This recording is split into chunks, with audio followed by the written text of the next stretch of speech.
đâu đâu mày như cô thôi đâu mày đâu mày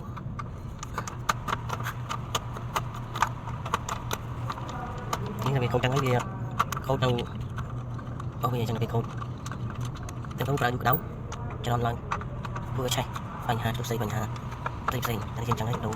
bánh hà đâu chính hà đúng không sang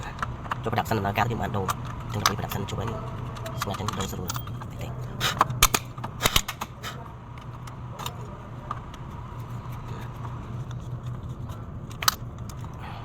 ok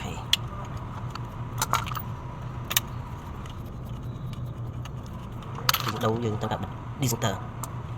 mày sự vật phim dùng mặt tay gì anh pay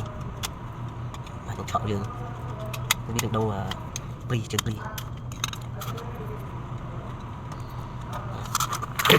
biết mày không biết mày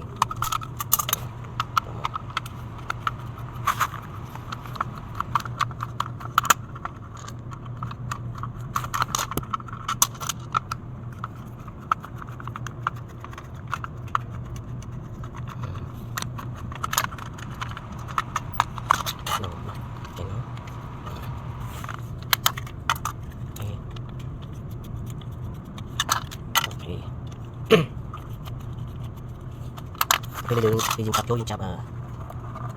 bây giờ một nè mặt đầy chập chỗ một nó chỗ một cái cà phê mình chỉ cái đòn đâu bạn tè bờ tàu đầy rồi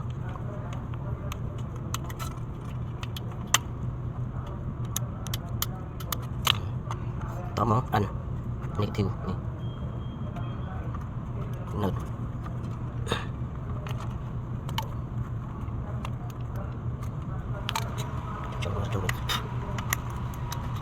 mình nhà mình ăn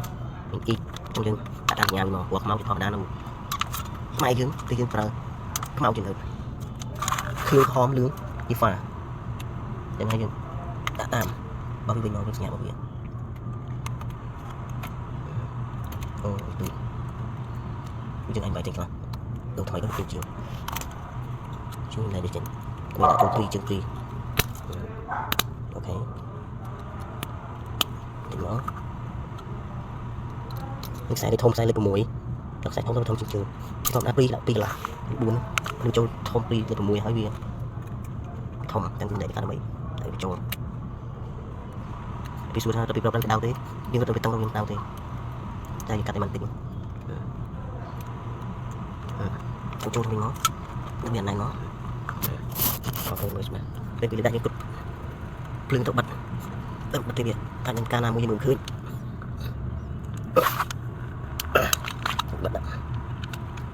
ok tụi nó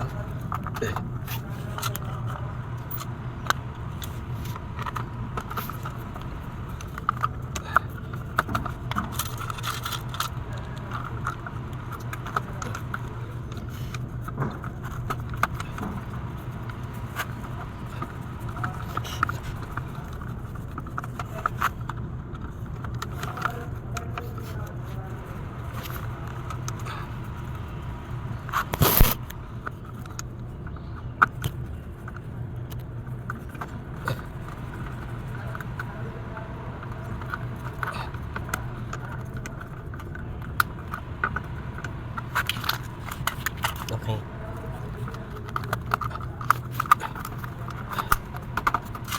ok